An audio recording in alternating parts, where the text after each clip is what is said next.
You who are watching me right now and have children, would you let your child go to Mars to colonize Mars? And do you want to colonize Mars too?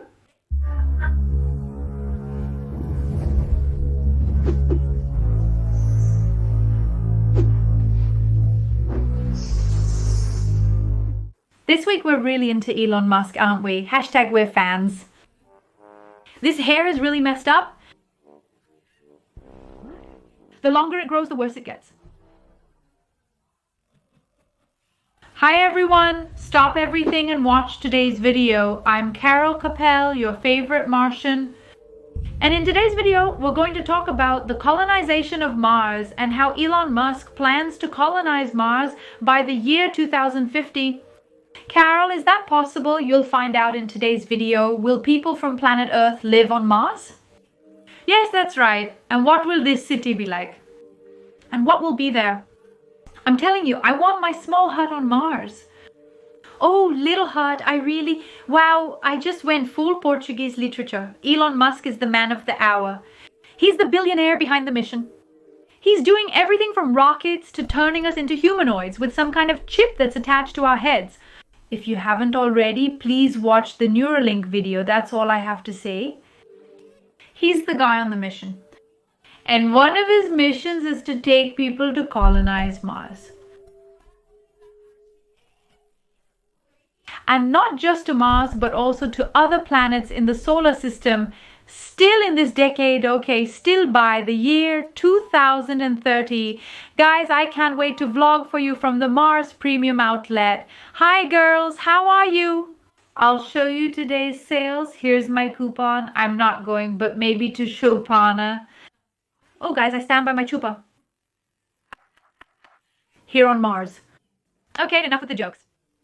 Exactly, because Elon Musk has very peculiar interests. He built his own company called SpaceX, which is a space exploration company, just like National Aeronautics and Space Administration, to do what National Aeronautics and Space Administration isn't able to do. He does things his own way, and apparently he is succeeding in everything he is implementing. Oh, I'm laughing, but it's out of desperation. And now SpaceX is one of the leaders in the global space exploration market. SpaceX also wants to be recognized as the company that sent people to colonize Mars, but the plans go far beyond that. He doesn't just want to land a spacecraft with a person on Mars and say it's one small step for man, but a giant leap for mankind. He wants to take 1 million people to live on Mars. He wants to colonize Mars or recolonize Mars if you assume that Mars was inhabited in the past. Carol, I don't know what you're talking about. Watch the Cydonia video.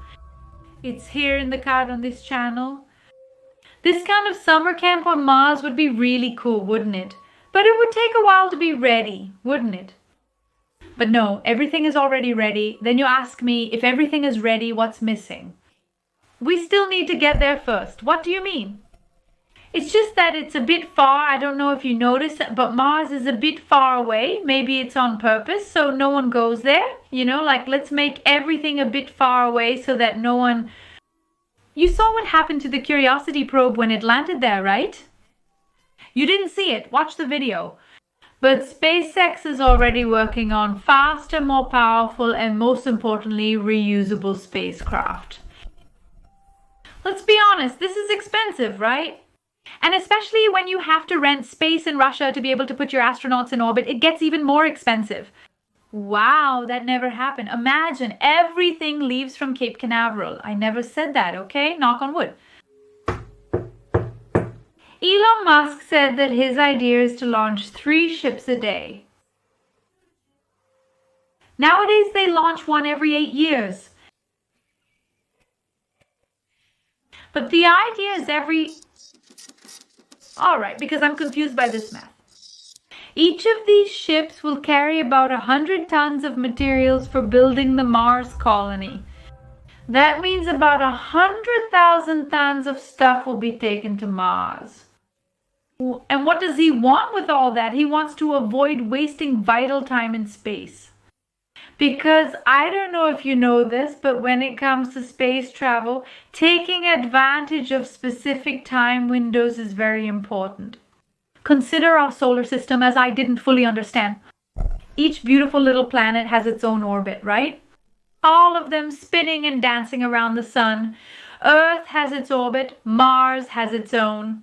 And if you look at Mercury, for example, Mercury takes 88 days to make a complete revolution around the sun.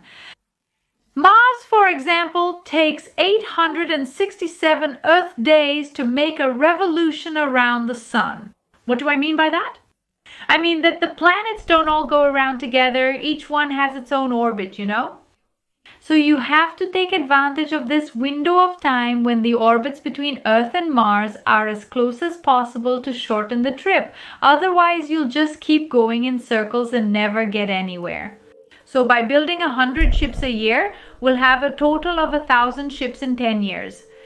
So about 100 megatons of stuff will be taken to Mars, taking advantage of these windows of time when the planets align in a certain way. And maybe around 100,000 people will be involved in all of this, because if each ship takes a little bit, little by little, eventually there will be 100,000 people on Mars. So that's Elon Musk's idea, to start doing things now without waiting for technologies to get faster and more advanced to colonize Mars. In one of his interviews, a fan of Elon Musk asked him if he believes that by the year 2050 we will have 1 million humans living on the surface of Mars. And he answered yes. Obviously, in an exaggerated attempt to make SpaceX's stock go up, he's being really clever. Honestly, the guy is very well spoken. Financial market speculations. But wait. Let's think about this calmly, okay? We're the more rational type, right? Let's put emotions and financial market speculation aside. Would it be possible to have a colony with 1 million people living on Mars by the year 2050? Technically, yes. Look, that's me. I'm already selling my soul. If everything goes the way they're planning, that could even happen sooner. And now comes the tricky part. Obviously, none of this matters if humans can't get there first. So humans need to set foot on Mars first. So the first manned mission to Mars is scheduled for at most 3 years from now. Obviously, if this mission succeeds and humans set foot on Mars, it would be a huge step for humanity. And for a man as well, not just humanity, well, for Elon too. It's kind of obvious that you can't just send a bunch of people to Mars right away. The first Mars mission, the initial official crewed one, should be made up of scientists, some engineers, basically people who are going there to study the possibilities of colonization. Up until now, we only have probes that were sent there, collecting a handful of materials, some pixelated photos, and actually that's what we think we have, right? The release content dictates the process. Sending test subjects immediately is not advisable. It's just like that movie Passengers. If you haven't watched it, I highly recommend it. It's really good. So the plan is to have humans stepping on the surface of Mars in 2025 to 2026 if there's a delay. In any case, the first humans who get there will already start setting up camp with the things that the other missions are already starting to prepare to send. So the missions will go without people sending the stuff will get there, then the humans arrive and start setting everything up.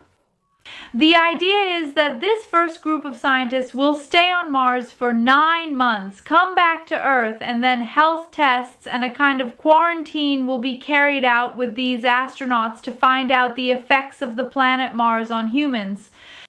Who knows if something like in that movie Prometheus will happen, where everyone catches some crazy disease that no one can explain. Oh my, that could totally happen. Can you imagine? People go to Mars and come back all infected, messing everything up here. Look at the prophecy, be careful. Besides the infections and bacteria that these astronauts might bring, which are totally unknown to humanity because no human has ever set foot on the surface of Mars, there are other problems like the effect of Mars's gravity, the effect of its atmosphere, and other effects that need to be tested to know if humans could actually live there. So people will be studied, they'll be monitored, and if everything is okay, amen, happy day, then SpaceX will get permission to start sending people to colonize Mars. Let's imagine a hypothetical situation in 2027 where everything went perfectly, without any problems, and it all worked out. What would be the next step? The next step then now is to start sending more people. A more specialized team, especially in the construction field. Because obviously the only thing that will remain from this first manned expedition to Mars is the base where the astronauts will stay for 9 months. So more things will need to be built there, right? So it's a long way until we have a population of 1 million people living there.